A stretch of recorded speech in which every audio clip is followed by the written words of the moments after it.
Hello everybody, welcome to Andrew Broussard Watercolors. I'm Andrew Broussard. I am just currently getting things working. If you're new to this channel, you'll know that recently I'm live streaming these videos and then uploading them to YouTube or Patreon. So the beginning might be a little slow to start, and that's giving people time to come into the live chat, and that allows people to ask questions in real time.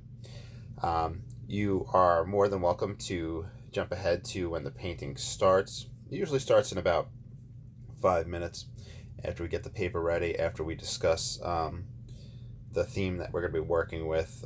Today I'm going to talk about Gothic, Romanticism, art.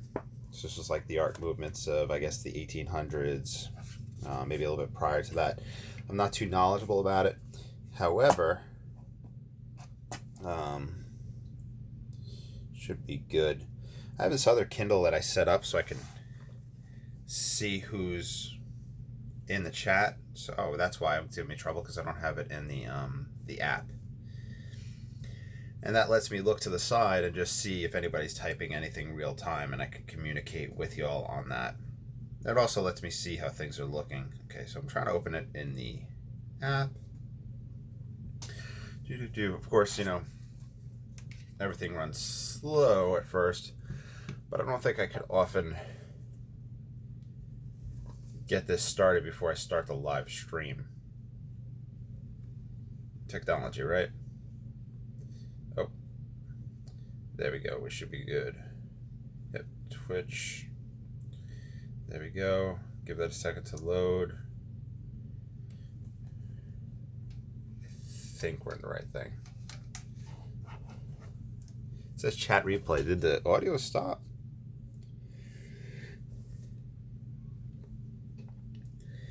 I think it did.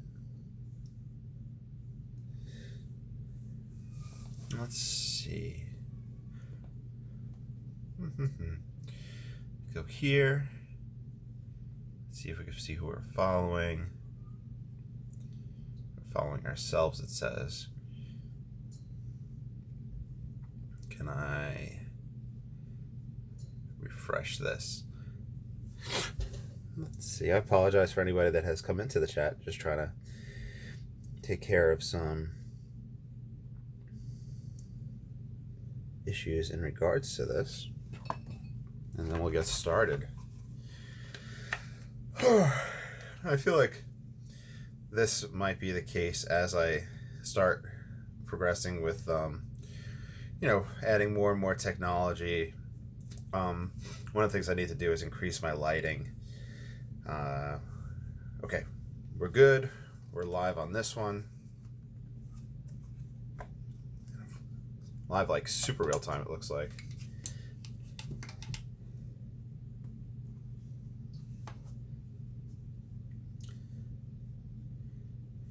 And if I move that. Yeah, okay. All right, so we are good to go. I have that live chat up. I have the video stream so I can see how everything's looking on y'all's end. The camera view is looking good. We'll move our water. The battery pack right here is just a little bit of an issue. Energy drink right here. There we go. Okay. So, like I said, this is just a terrible beginning on a live stream, but we got the beaver coming in saying hey. So we're just getting started in a different fashion. I have one of those like $30 Kindles tablets right there for me to watch the video and to communicate with you, Mr. Beaver or Mrs. Beaver, who was ever the one in the live chat. And then from there, got that. And then I have this Kindle where I can kind of look through videos or kind of talk about what we want to do. So today's theme, idea, exploration is Romanticism and the Gothic art of the 1800s. Now, I'm not well versed in that art period, but I was surprised to see that the art periods that I look at, Hudson River Valley, is actually considered a Romanticism art period. So I think there's just a lot of overlap, things going from one to the next. But my main focus was looking at Caspar Friedrich's cemetery cloister painting, and we did that. Then we looked at it from a different mental view, and then it was Googling different church ruins and whatnot. And there's like an insane amount of photos online. And as I was like just looking these up, it turns out during the 17 and 1800s, it was like cool. It was like a fad for you to have ruins on your property. So they would hire people, and those people would come in the 1800s, 17 1800s, and build ruins. There's even a story of one guy who had like a huge mansion, like a beautiful house, had another house for himself built next to it, moved out of his old house, and then had his old house torn down and I think shot at by a cannon in order to make it look like ruins. And that was like his display piece, like his house that he used to live in, just right next to him, just this big thing. Anyway, regardless, there are tons of ruins. I'm sure if I type in church ruins, Roman ruins, what else could we look at? We could look at castles, we could look at things. It would just be tons of information out there. And looking through it, I figured I'd just show you like just a quick simple Google search, and we could see what's available on there. Maybe get something as a kind of inspiration to paint from.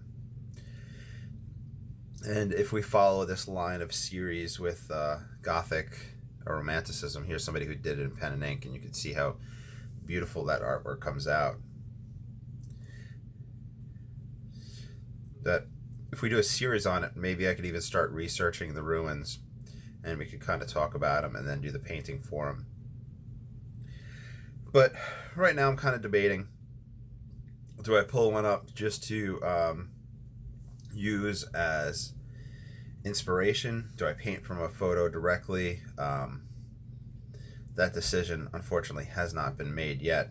We're just kind of looking through and seeing all the different options.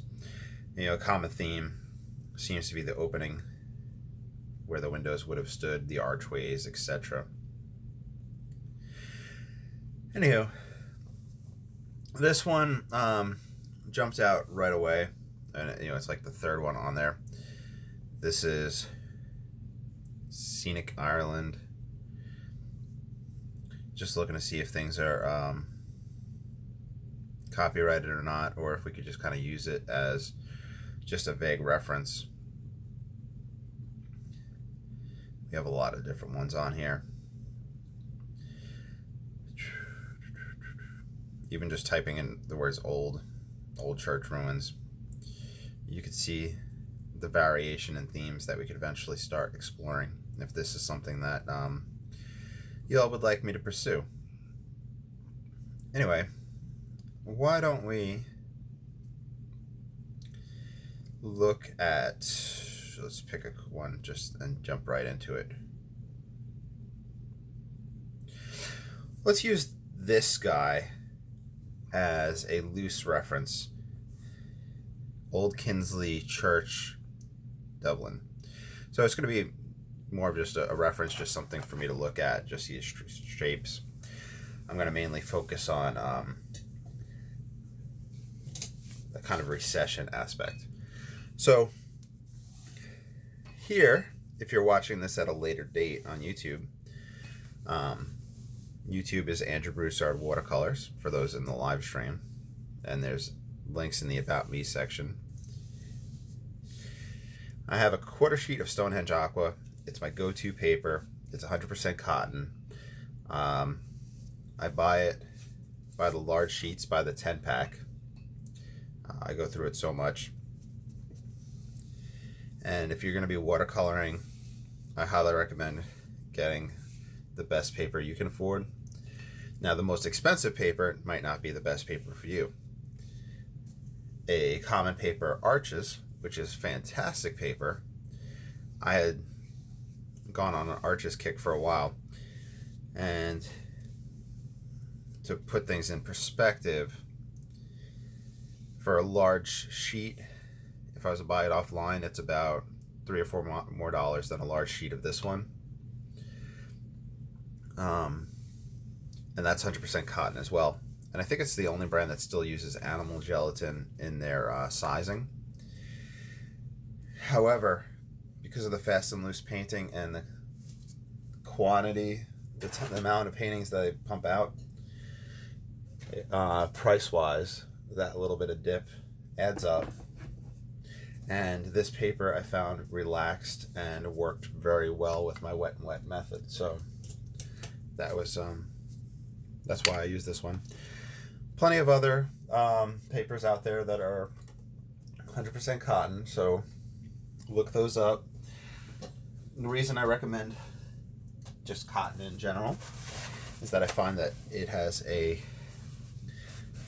better handling of scraping when I scrape. It also seems to relax a lot easier as opposed to the alpha cellulose. If you do paper pulp, which is something that you would see if a store brand from Michael's or Hobby Lobby, that would be very prone to what's called pilling, where you have wet paper, it just starts pulling up on you. The negatives of this paper, and I never really speak about the negative of this, I'm always talking about the positives, is that if I just keep on throwing paint, more and more pigment, I do get areas that start to buckle that then start giving me a hard time to relax. So for your paper painting style, you find what works. And for me, this one works. And if I found that I was having buckling issues with copious amounts of pigment and whatnot, then I would probably start looking at the 300-pound paper. That's the one that's like stiff as a board. However, if I'm mailing a painting, this paper I'm capable of rolling up and able to relax whenever the buyer receives it. I like to squirt the water on the palette to get things activated. Now, the romanticism, I think, and Gothic art, I would think that it often stems into the concept of the sublime, where the concept of the sublime pervaded art and literature for quite some time. It's not to be confused with the band Sublime, obviously, and where I think in that term something is meant to be like satisfactory, or in scientific terms, sublimation, where something goes from a solid to a gas, directly skipping the whole liquid stage. The sublime is a concept of, and I'm not liking this water jug here, it's just that watching this chat is a little in the way. Anyway, the sublime is a concept of, I think it's seeing the bigger picture, or humans' interaction with the bigger picture, and often the fear that lies or resides in trying to cope with the bigger picture, where things might not be totally viewable, things might be very large, things might not be completely clear in aspects. It may talk about, I think maybe Gothic art, and this is just an assumption, would have the whole concept of life and death and the changing of the land and how it pervades and outlasts humans. There's a lot of different things we can think about.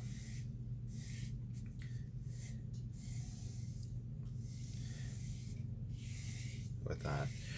So my takeaway, and so far it's just been raw sienna and then alizarin, and this is some Prussian blue that I've been playing around with lately. My takeaway is that the sublime is often achieving large images on a small on a canvas, you know.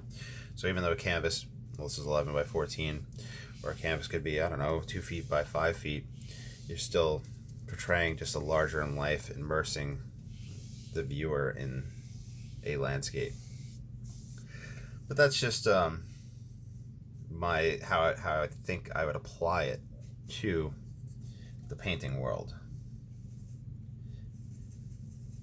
Some ultramarine.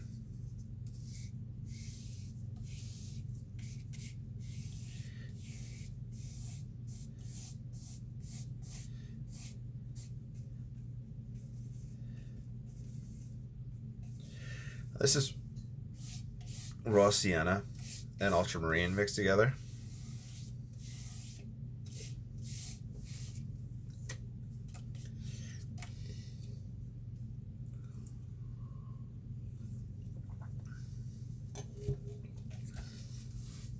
And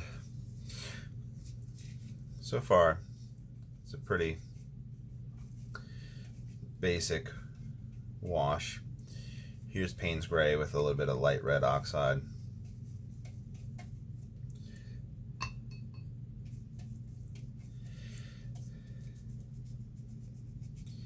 You could feed some just idea of clouds up in here.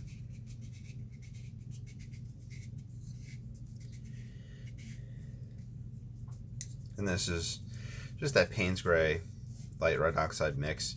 You could do Payne's Gray alizarin. That'll also give you kind of that mauvey cloud color. And if we really wanted to go to town, we could start playing around with lifting and swiping with paper towel for the highlights on clouds and whatnot. So there's different things that can take place there. So Payne's Gray.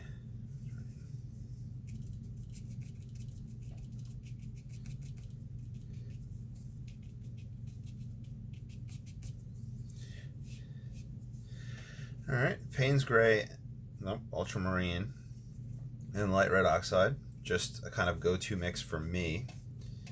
Your move may vary. For far distant trees, it's kind of a purplish that will sit back. If you use that, experiment on your own.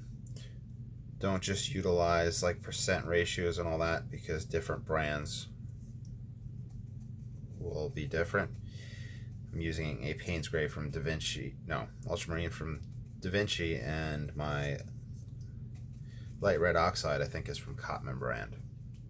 So if I was to say a proportion and you use different quantities, you would then have, you know, issues that you'd be dealing with. So just kind of a far distant background.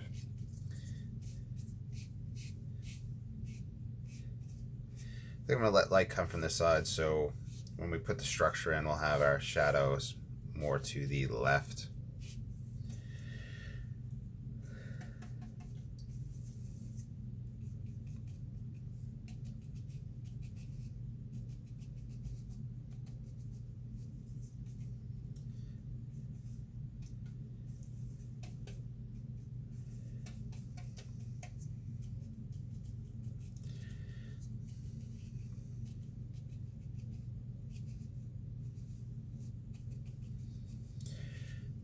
Kind of warming it up a little bit, let it come a little bit closer.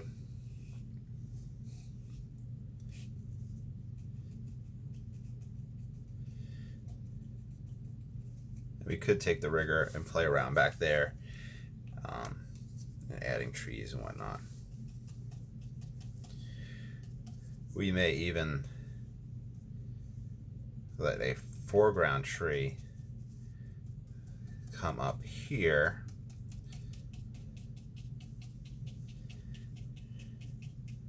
And the idea of this is starting it low in the plane, perspective wise, so it says that it's really close and it's very large, and then we'll start the castle, the base, very low, very high in the picture plane, so it's receded very far back to give it the idea that it's immensely large. Here's something we haven't done in a while. since this tree will catch the light on the outside, in this wet and wet stage, you could take a more concentrated quantity of raw sienna or other earth tones, even alizarin, and this would be the glowing edge, the side that is catching that sunlight. And then as we get more to the left here, as we lose light due to leaves, due to the thickness of the leaf structure, we'll start catching those shadows. So I'm just going to kind of put that in right now just to establish that shape, to get that little bit of glow, and then we'll come over that stronger. Okay, now I put that one on the side for right now, and the painting of these structures has led me in a different direction than I usually paint.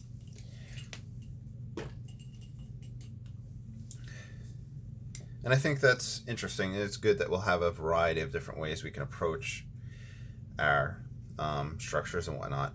But in this case, we'll look at burnt sienna and ultramarine. For our dark, we'll use a number 4 rigger.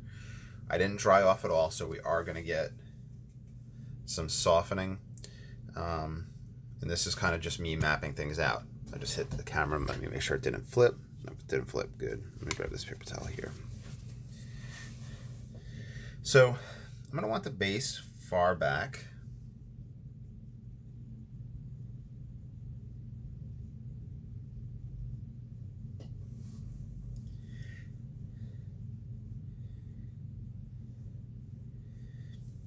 So horizon line is about here, right? This is far back and the distance is very small. And this is going to give that recession into the plane and the height of this object. Comparatively, down here is going to be the base of this tree. So it pushes it to the foreground. We see the size of it, and we're able to compare the size of this guy to other things within the plane. So perspective-wise, there is a an angle taking place. I'm just loosely looking at this ruin from Ireland.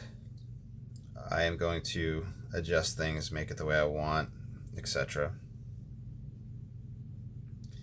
And like I said, just try to get a big, imposing ruin in this landscape.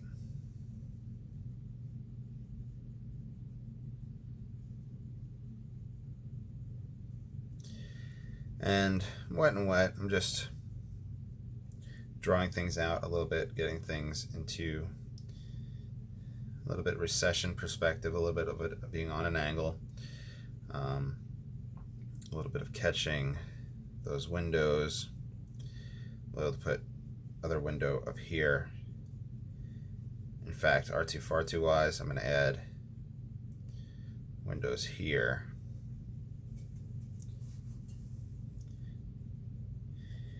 And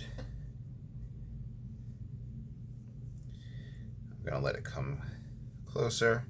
We're going to have our broken wall. Then I'll have the opening archway, which this is, in the picture, it's huge. It comes up to here. This remnant is actually very small, it looks like, in perspective, but I'm going to make this one very large with a large opening, an opening. The door will be right about here.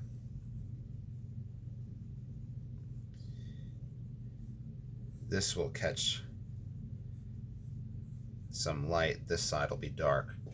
So now I have to just keep in mind where my light is coming from that direction. So I'm going to let it catch the face of this building, which is this side. So I'm going to have it lighter on that side. Then the side in shadow will be our left side.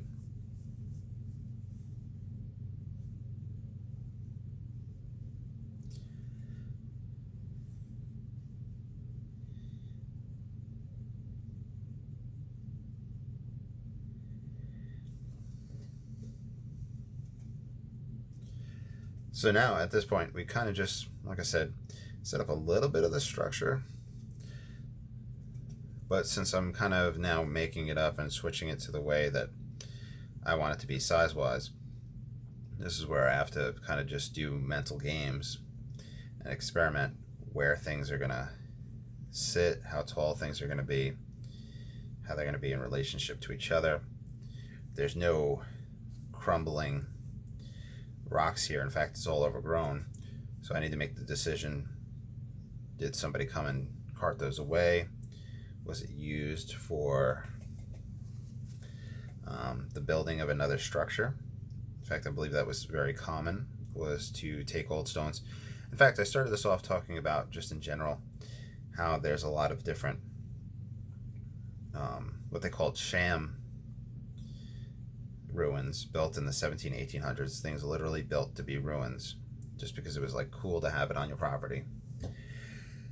So, you might even put people walking there, which was something that I saw in the Caspar Friedrich paintings, to put things in perspective as well, having a small object comparatively. Anywho, oh yeah, so like, even if they were fake ruins, some of those were actually built from the stones of existing ruins, so they would take those stones and rebuild things, which was interesting.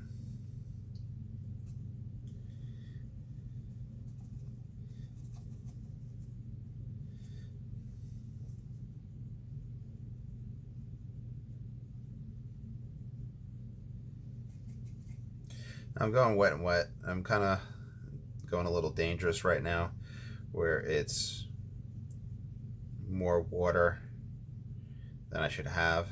So I'm just trying to get a lighter pigment right in there, which can cause cauliflowers, etc. I know that I'm going to pass over that whole area again, but it's just something to be aware of, that can happen. Now, there's a lot more painting that's going to take place on this guy.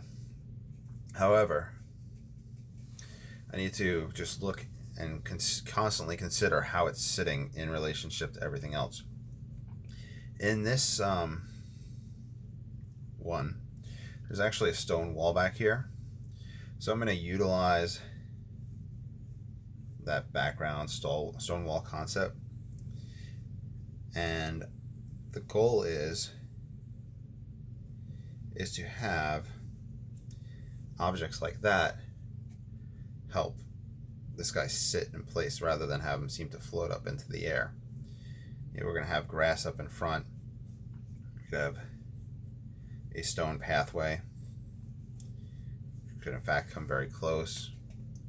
We could have a foreground gate for perspective, and these are just things like me just throwing in there just for us to play around with.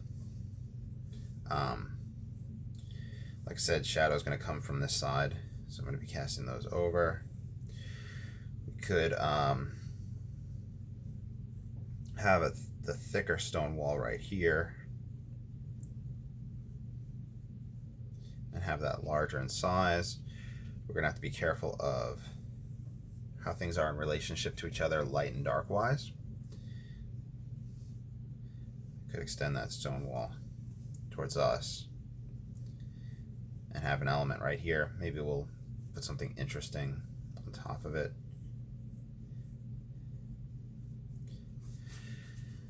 Keeping in mind perspective, how it would get closer, it would get larger. It would cast a shadow. It would catch a little bit of light on that face. This side would be darker. I'm almost kind of blocking in my lights and darks in the wet and wet stage.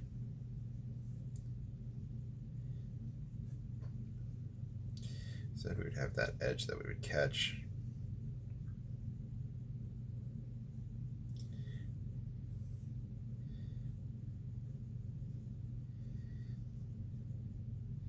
We might have this building come a little bit further out, and this fence would catch some of that shadow from the building, the front door. Back here we'd have that dark edge that we'd see. I could even, and now my darks are going to be a mixture of Payne's Gray, Burnt Sienna, Ultramarine, and Burnt Umber. This is kind of just an easy go-to for these grays, for these earth colors. This is just a mixture of like the three of those just to get that edge dark. The inside of the window is going to be dark on that side. Inside of that window is going to be dark on that side. And I'm just building up and creating this.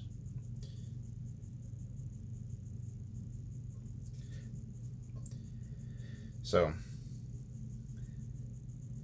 you could use photo references, or you can experiment and just think to yourself, okay, if I had an outcropping right here, this part would be highlighted. But if it outcrops and comes a little bit closer, like an edge, then it would catch that. Kind of like the underhang of a roof. A great example that I'm kind of mentally going back to at times is barn paintings by, what's his name? Rick on YouTube. Just do Rick Watercolors. I always mention him and I always say that I can't pronounce his last name, and that's just the truth. I don't want to try to butcher it, but it's Rick S, and if you Google it, it'll pop up. And he has very good tutorials with a barn painting, and he goes back and forth with colors like this, building up lights and darks. His overall approach might be different, but he is definitely somebody I recommend watching. Which, I always wind up saying this too, like, you know, on a YouTube channel saying, or Twitch, saying, hey, you guys should really go check this guy out. And you know, because the whole thing is that, you know, we want to have like a positive art community and help everybody out. And the amount of free content that Rick had put out there, I was watching his stuff when I first started watercoloring about 2 years ago, and I learned a lot.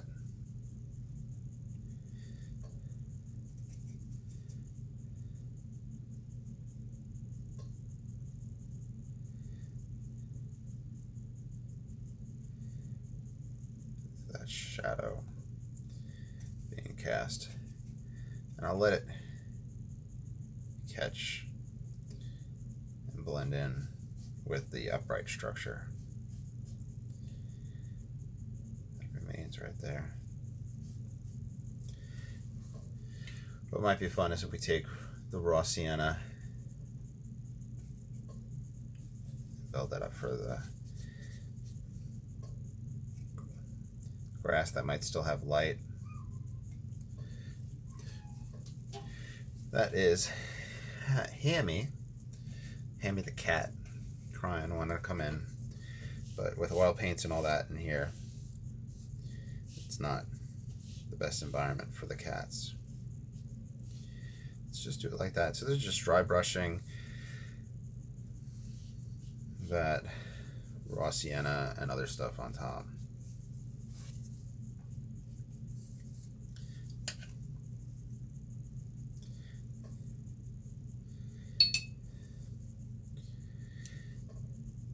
Put tree lines, we could put cemetery, we could put, like I said, people walking, debating if we want to do that.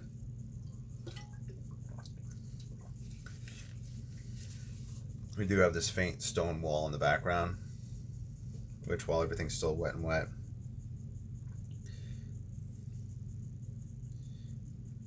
you can feed in. And with Payne's Gray, with wet and wet, don't be too concerned. You'll have quite a softening take place. In fact, as I paint this guy, see, I'm too wet and wet right there, and I get the cauliflower effect.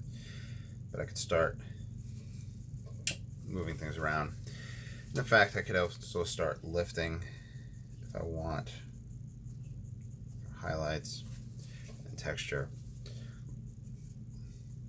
etc.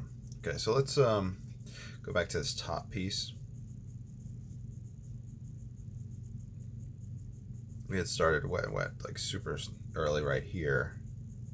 That's why we really don't have much there. And there'll be a cross up on top of this one.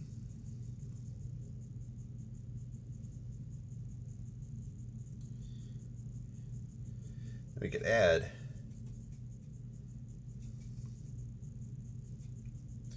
different parts to these structures. We don't have to go exactly what they have. And in fact, if we break the symmetry from side to side, that might help just promote the idea that it's in ruin.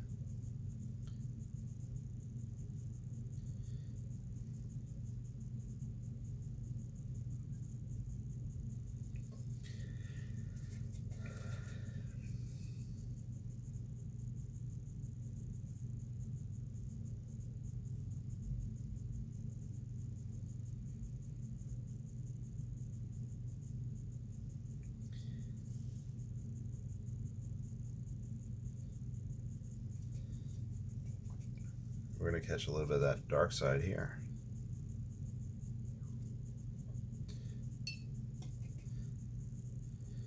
Some of that stone wash over everything. That kind of grade down.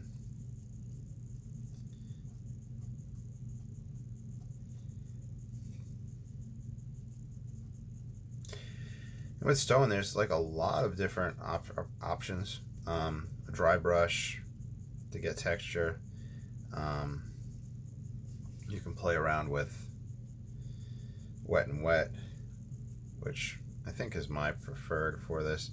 I could take the hake brush and just pull it all the way down and just bring that whole interesting dry brush texture. Also, I'm going to have a part of this building come out and have kind of a side area.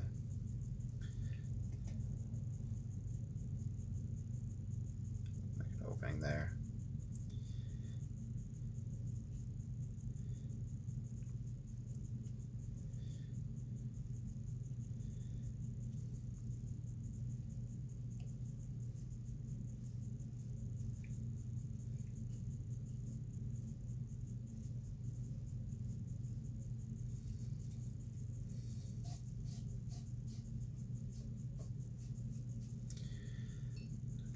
Just looking at that shadow, come to about here, and that shadow kind of negatively paint almost this fence, this wall that's coming out right here.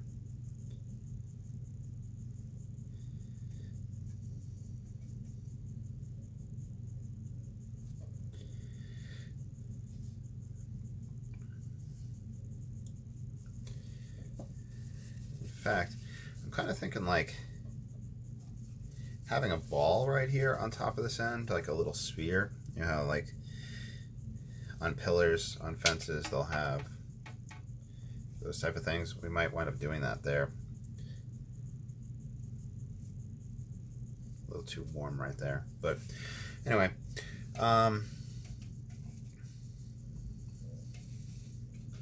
let's for a moment go back to this tree, and while I just kind of put this tree in, we'll then think about the whole right side of the painting, and then we'll continue to build things up.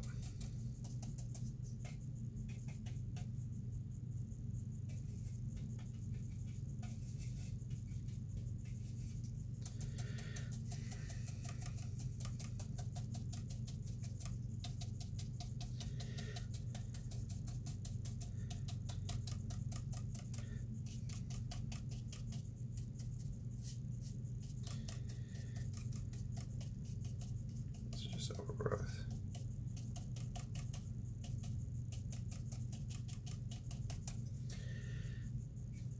just grab some Payne's Gray, make it easy for a dark.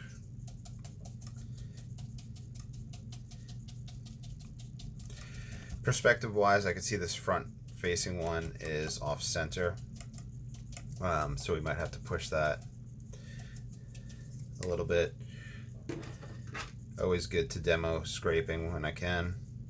This is a credit card that I chopped up. The rounded edge is the better one to scrape with. More pressure will push a wider line, and that'll push more of our pigment out the way, so we have less likely chance of a backfill if we're going really wet and wet.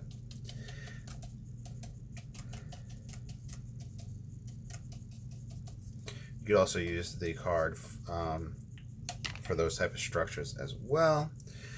But what I'm thinking is, now that I'm looking at this opposite side, is that this wall comes out, then I can hang a Yui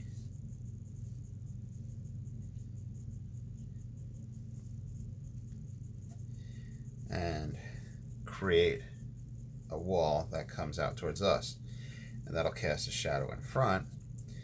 And you know, this was very quick thinking, just throwing it in, you know, not really too much thought going in. However, the idea is if that we hang a Yui and put a wall right here, this will be a good stopping point for the eye.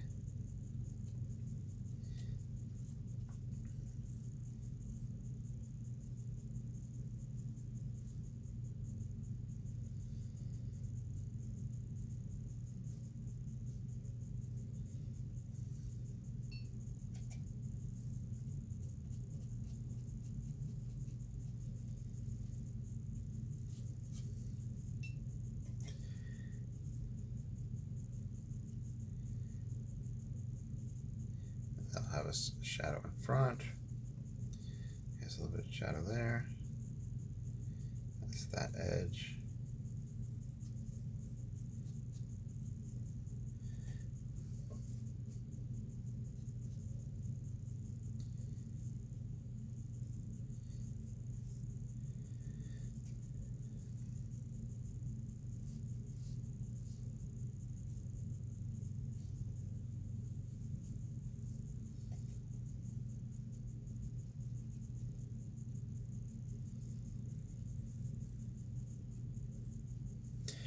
These are that wall-shaped structures that I'm going to put on the top of these guys. Everything's still wet and wet, so I have to be careful of my hand, because my hand has a tendency to touch the paper. We can move away from that for a moment. If we want an area of interest back here, I can take the lights and create some tree masses, whatever way you want to do them. You can take the rigger and do gnarly old trees. Here I'm just kind of dotting in a tree line way in the back. In fact, I'd say, hey, we got the trees here. And then we're just doing this gray for forced atmospheric perspective. Grayish purple that it'll push back, you know, on the blue end. If you want, you can grab a little bit of a lighting color, like the raw sienna, to catch some of that light on the right side from the setting sun. And if you want Payne's Gray with or darker color on the other side, just to get a little bit of that shadow.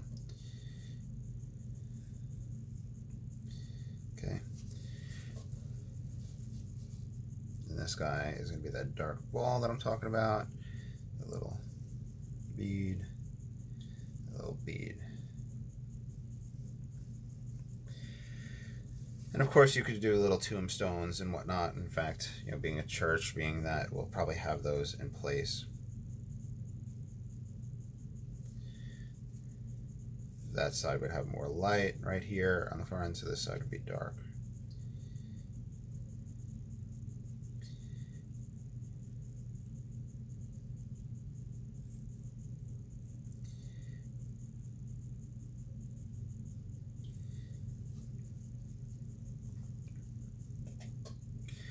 also think how far this shadow casts will also help create that time of day illusion.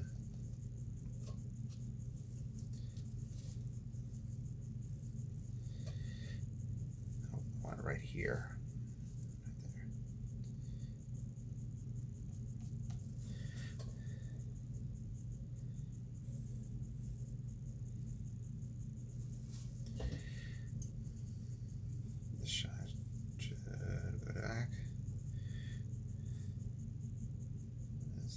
Corner.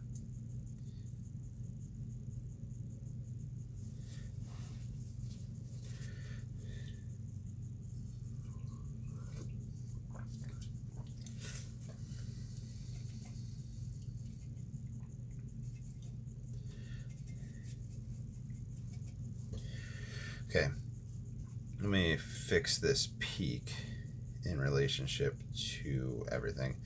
Bring this side out more to try to fix that proportion that's taking place.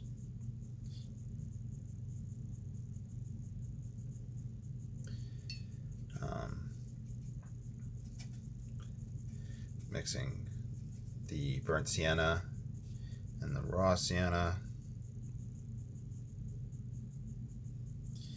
to catch that side of that lip.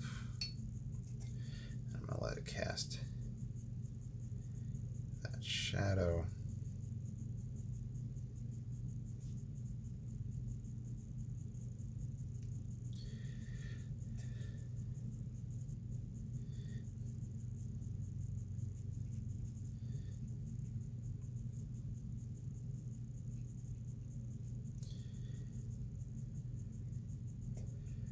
This might be overboard, but we'll see.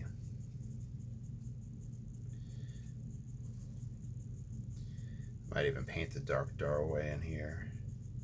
It's going to be on that angle. I might pull up the windows that I had added in.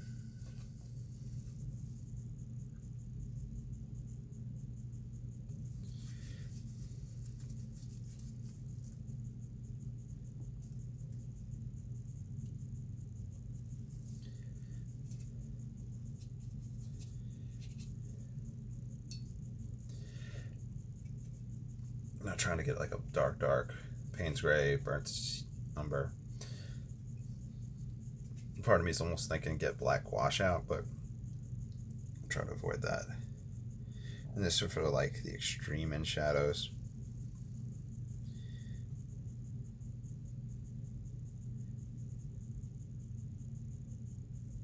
You can see how my hand messes things up. This is that inside edge of that window that's not going to catch really any light from the sun.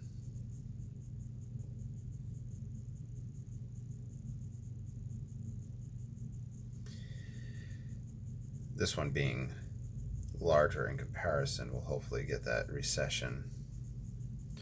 Also have the windows up here.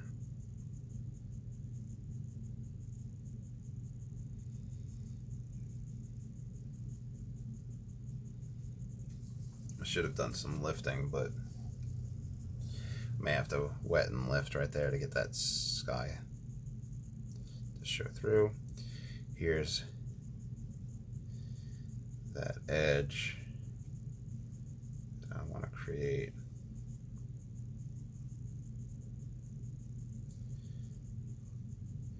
This is that dark side and shadow.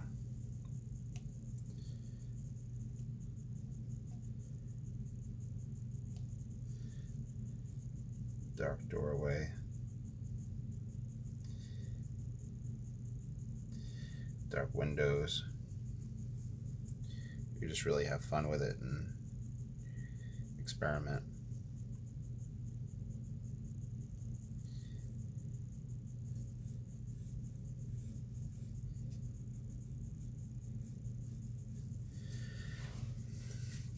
All right. So, like I said, a lot of this stuff, like we have this generalized reference just to get started, just to have some sort of idea on the style. But A lot of it is just kind of using perspective tricks and adding to the structure just to make the composition interesting. This is the beat down wall that would be on either side of the pews. Pews.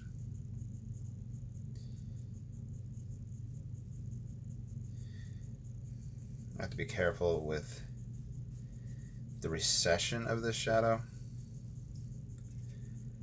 mainly because, and this is going to be like a very big highlighted point at the end where it recedes back, because this shadow is going to go all the way back here, but perspective wise I want to make sure I don't maybe have a triangular shape where this leads back here and then it comes back out again, just so we have the longer shadows for the closer objects.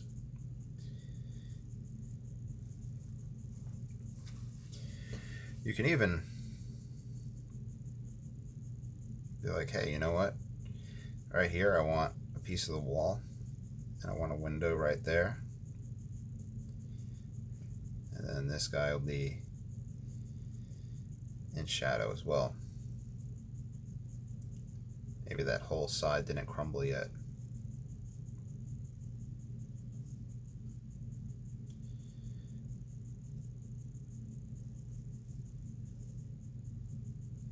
I just have to use perspective. It has to get larger as it comes forward. This side that we can see the top of is darker. And then it casts the shadow onto this wall. This is kind of back and forth building the tones, which is good because we really don't have to worry too much about color. It's just kind of warm and cool, light and dark tones to create this scene.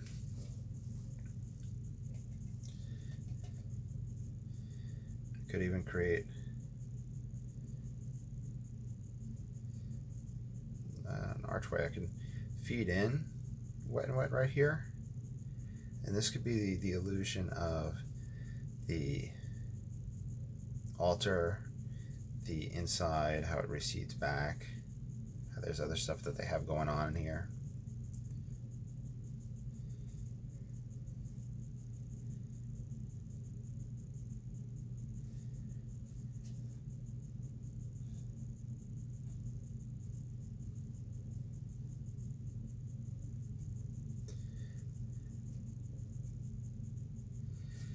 Okay, so add some texture. We have this arch up top, so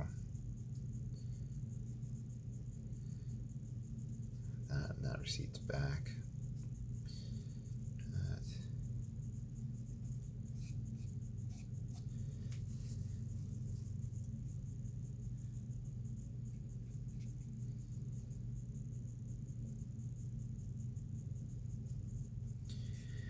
What I might do is just have a little guy out here popping out.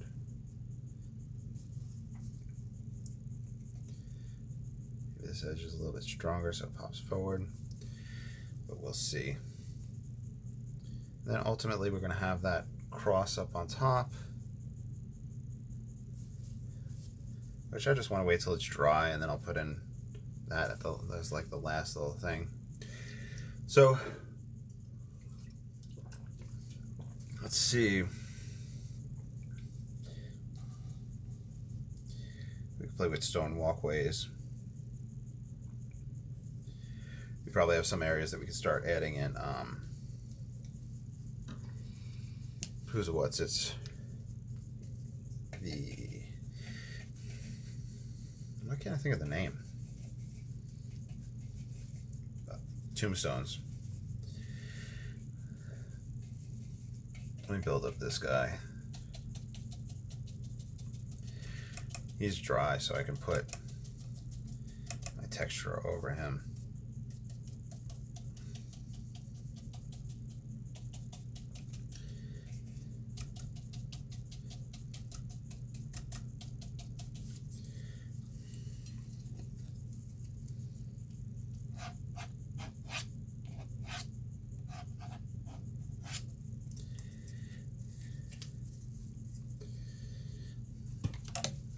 lift this and lighten that. Okay, let's do a dry off and see how everything's looking. See what needs to be played around with. So if you have earbuds on, watch your ears.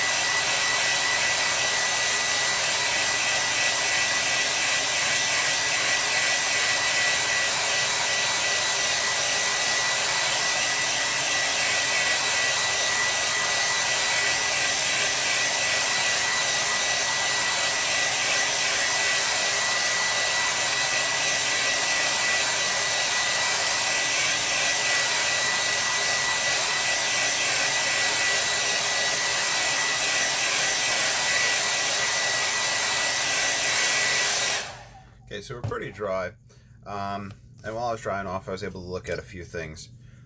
First off, the perspective for this guy is not really that great in a perspective to here. What I mean is the recession into the paper. So maybe something as simple as bringing this down will help it turn its kind of corner right there. Not too sure, but that's something that I need to pay attention to down the line. Here I have the magic eraser, which I wanted to lift that window. Magic eraser is just melanin foam, M-E-L-A-N-I-N-E,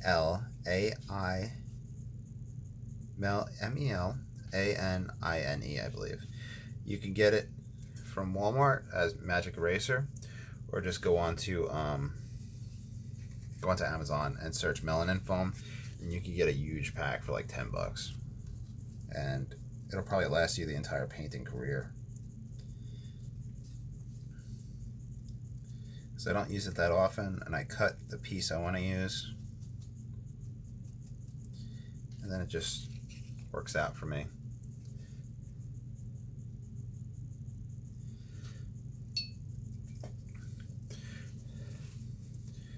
Why don't we use the hake now that we're dry? Well, this is a little wet right here, so we'll take a moment. We'll take the number 1 rigger,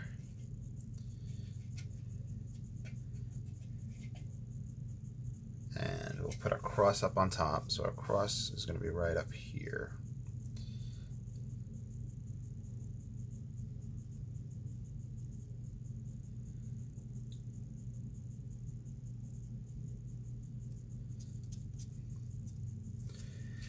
Okay.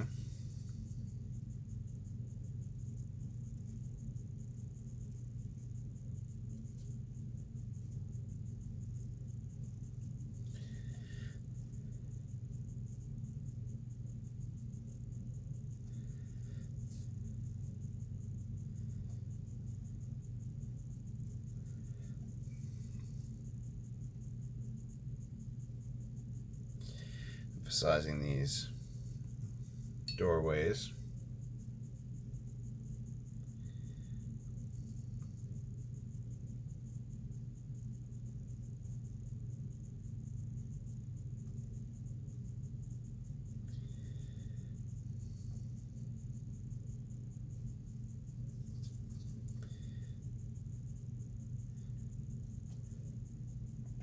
Pull this eye over a little bit more. See how that helps.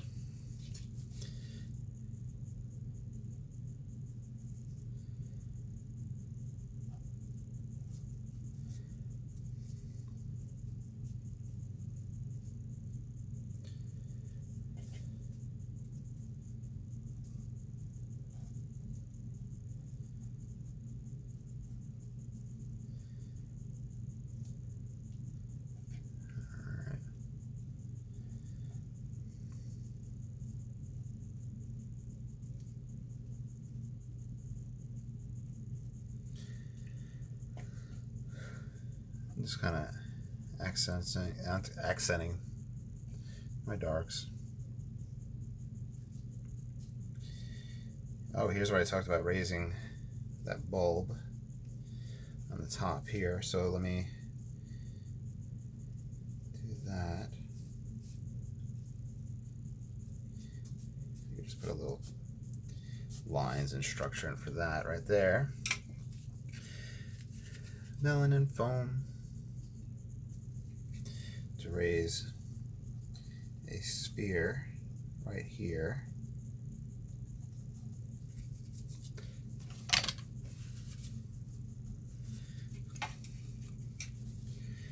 And what's going to happen?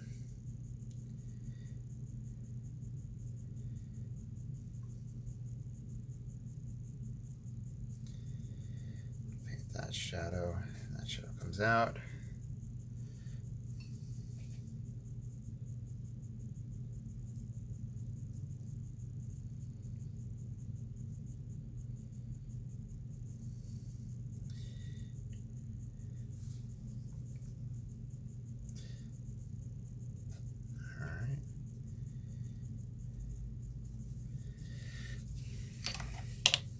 I'm going to do a dry off, and we'll look at people and tombstones.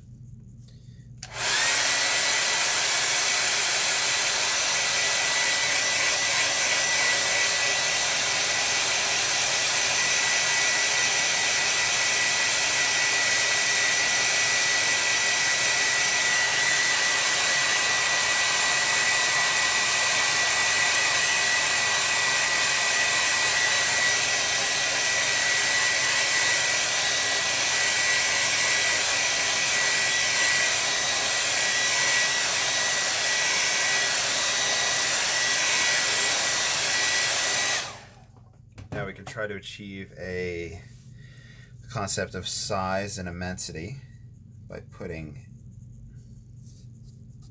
erasing that out, by putting figures. So much like the artwork of Caspar Friedrich,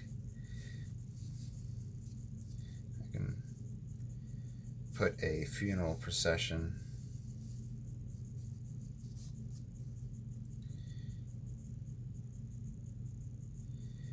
so this angle is almost like we're kind of looking down from the hill.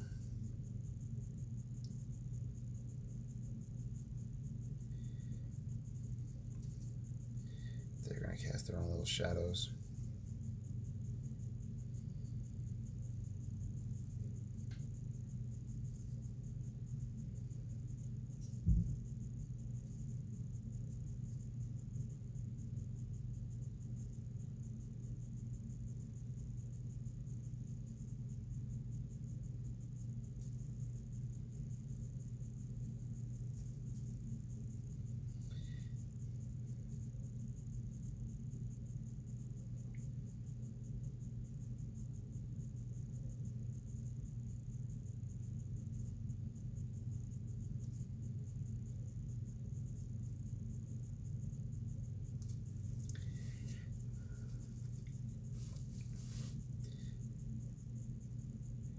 So just taking the #1 rigor, just drawing these people from the funeral procession.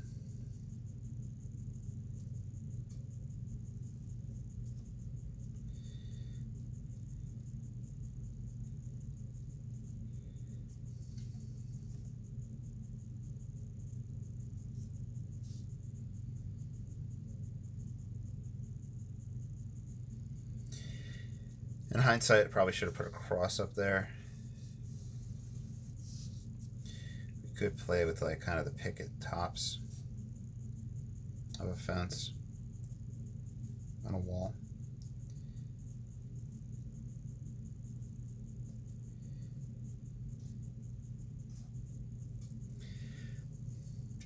Let's add graveyard action back here.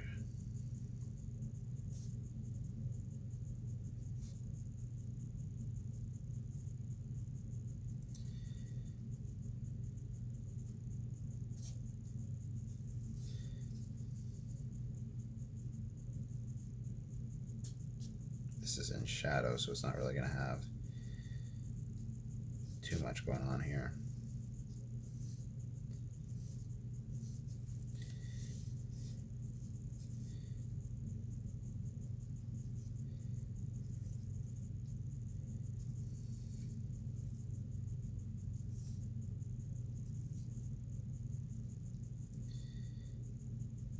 steps.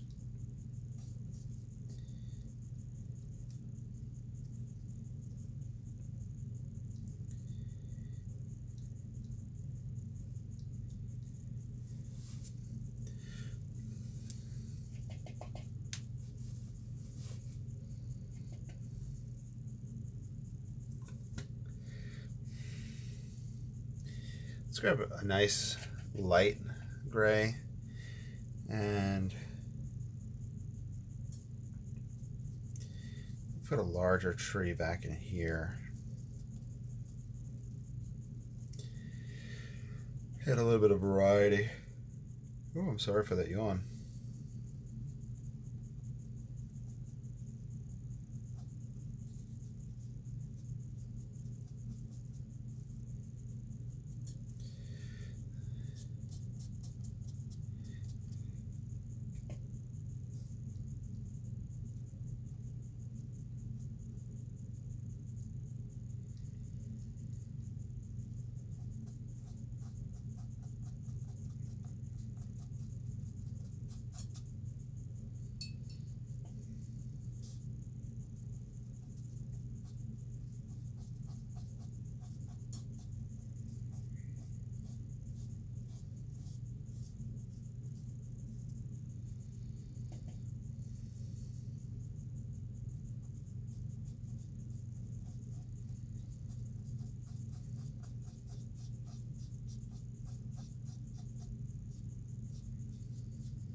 Should be good.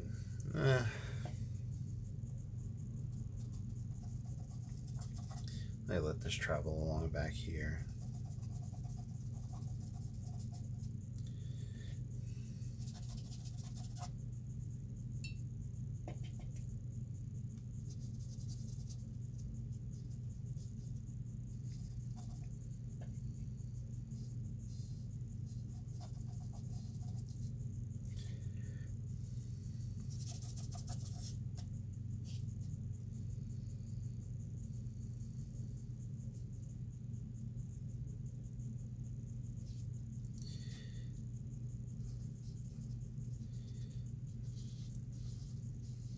Just put dots back here and I'll let the viewer read it however they want.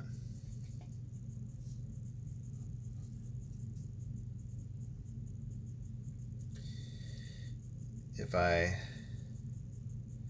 get rid of the roundness of the head and connect kind of like a triangular top, it'll give the cowl type look.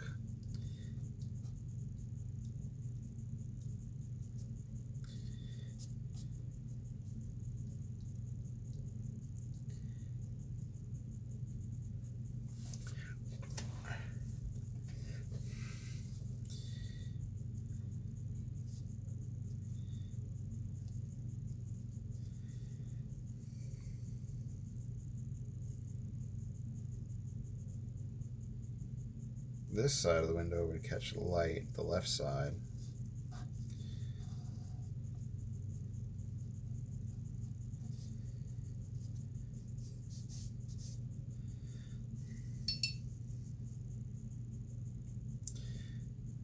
But here we'd see a little bit of grayness through it. I don't want to obscure it completely though. It's just doing lines just for a little bit of texture. Could take the hake, but I don't want it to be so pigmented.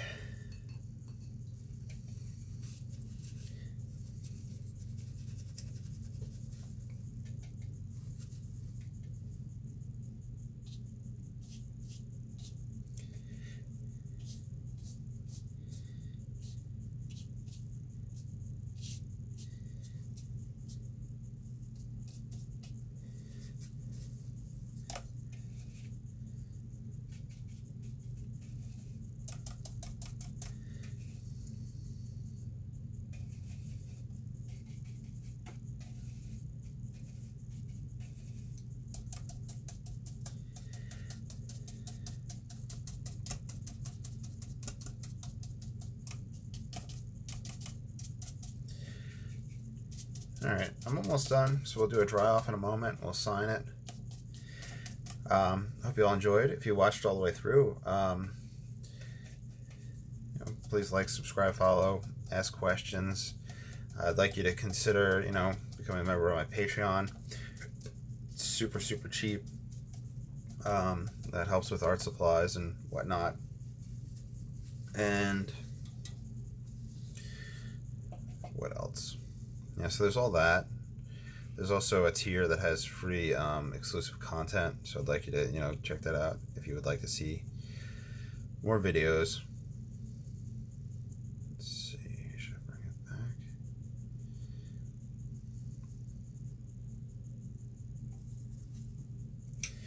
Let's do our dry off and see what it looks like.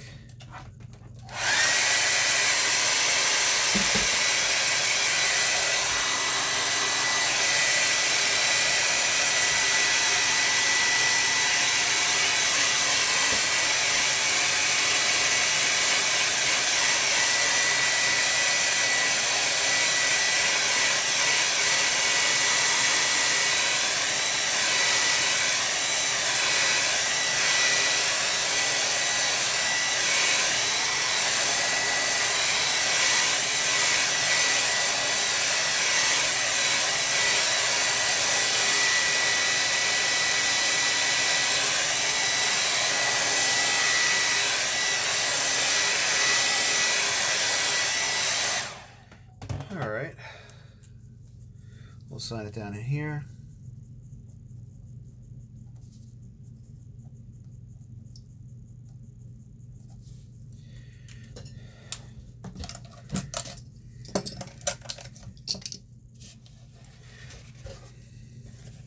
Let's see what it looks like with the mat.